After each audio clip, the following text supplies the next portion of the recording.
Hi, this is Catherine with another video on Sculpt Studio for Second Life, and once again I'm going to be expanding on my basics of sculpting video. This time I'm going to show you what's called custom closing slices, and this is going to be helping you with your texturing. If you look at the table on the left here, you'll see that there's this crisscross on the end of the table. And if you look at the table on the right, it's now nice and straight, rectangular looking. And you can see that even better after a texture has been applied. Here you see the crisscross really well, and then on the right over here the texture is now nice and straight. So I'm going to pause for a minute and I'll get set up, and then I'll show you how to do this. First I'm going to try and explain to you what's happening here and why we're having trouble with this texture. Here I've built the table, but I've pulled the two end poles out. When I sculpt that, this up here is what I get. Now remember I told you that Sculpt Studio is a big connected dots. Well, that's what we see here. We see the points from the corners of this slice pulling over to the points in this pole out here. And we're getting these lines here that are connecting the points, and that's creating surfaces in here, triangular surfaces. We have 4 of them here. Now you know triangles don't texture very well to begin with, and now we have 4 of them trying to come together, and that's how we end up with that crisscross texture.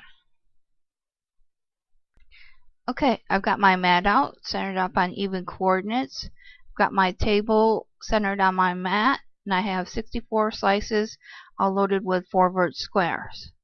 Now this time I'm going to start working on the table over here on the side of the tabletop, right where our problem is that we're trying to fix.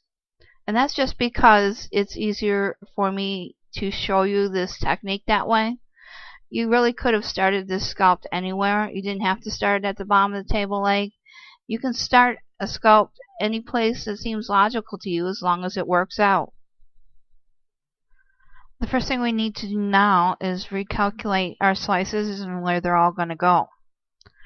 Now on the table legs, we'll still require 8 slices for the ends. That's not including anything that we might put in the middle. So that gives us 32 slices that we have to have down there. Now on the tabletop, we're going to have 6 slices per end now. So that gives us a total of 12 slices there.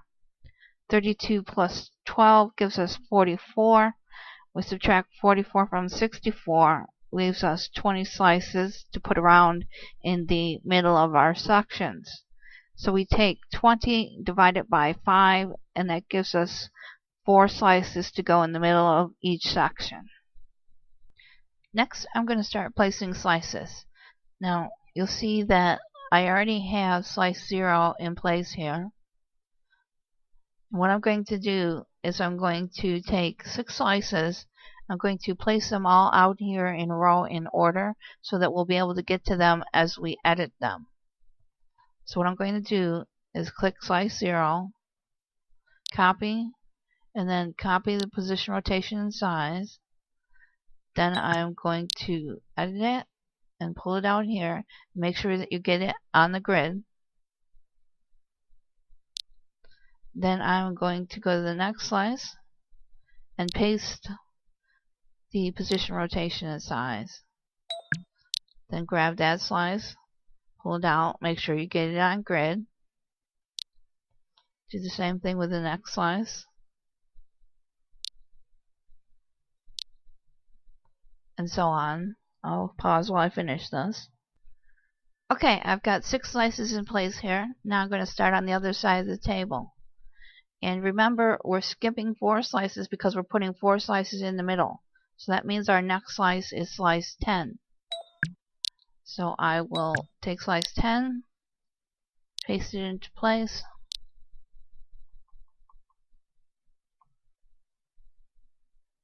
slide it over to its own side of the table.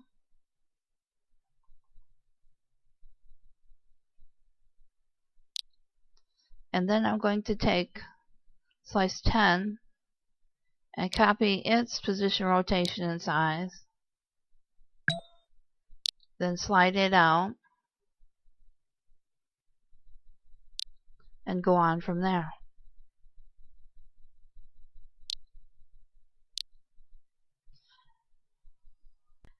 Now I have all 12 slices in place. Now I'm going to start editing the slices.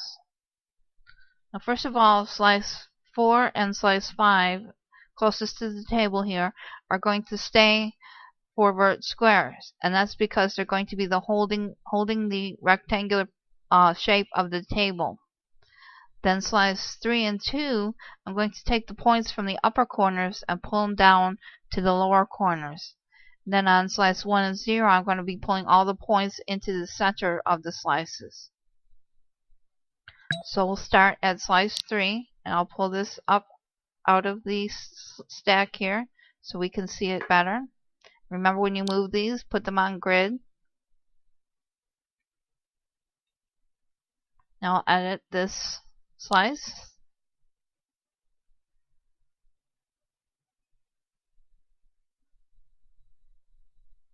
I'll take all these points here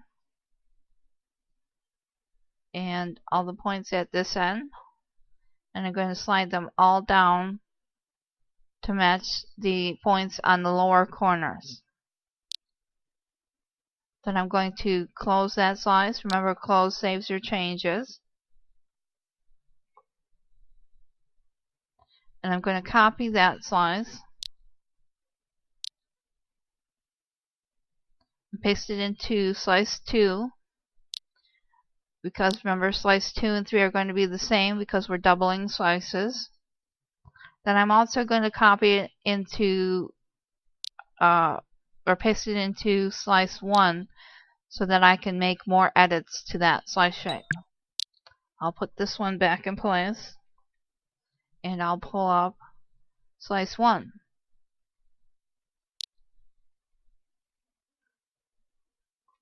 Now I'll edit slice 1.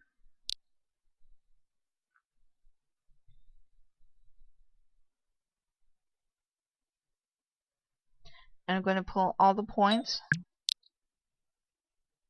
from this corner over to the middle of the table,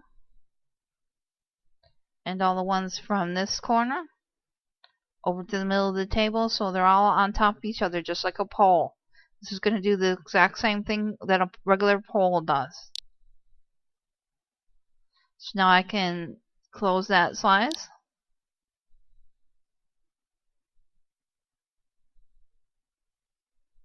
I can copy it.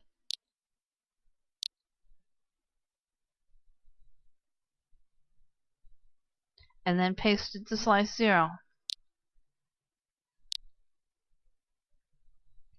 I'll put this back down into place, and I will open these all up so that you can see what we have here.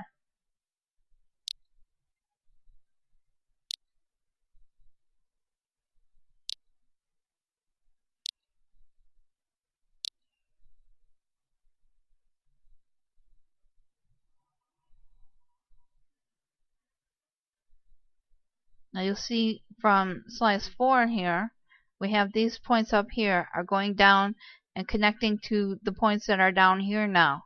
And when we do that, we're pulling the points in a straight line from slice to slice. We're not getting that diagonal pull across like we were when we had a pole out here, and we're not going to get any of that triangular look to it.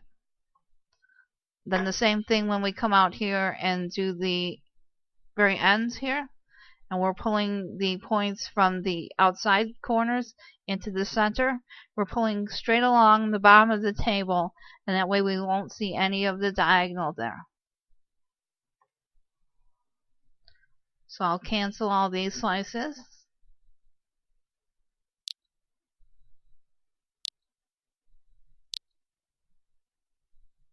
And now what we're going to do is we're going to copy and paste the slice shapes over to the corresponding slices on the other side of the table. Now we've already copied from slice 1, and that's going to go into these slices at the end here. So we could just paste that.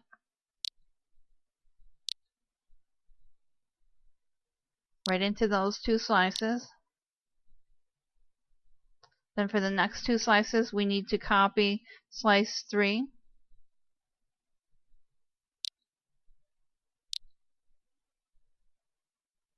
and then paste it into those two slices.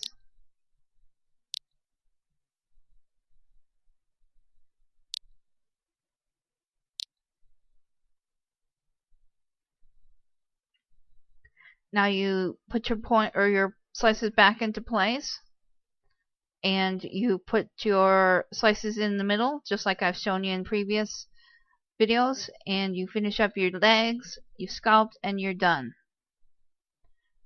And that's how you close up the end crisscross texture on the ends of your table. I hope this video was helpful, and thank you for watching. If you have any questions, you can IM me in World. My name is Catherine Resident, or you can post them here.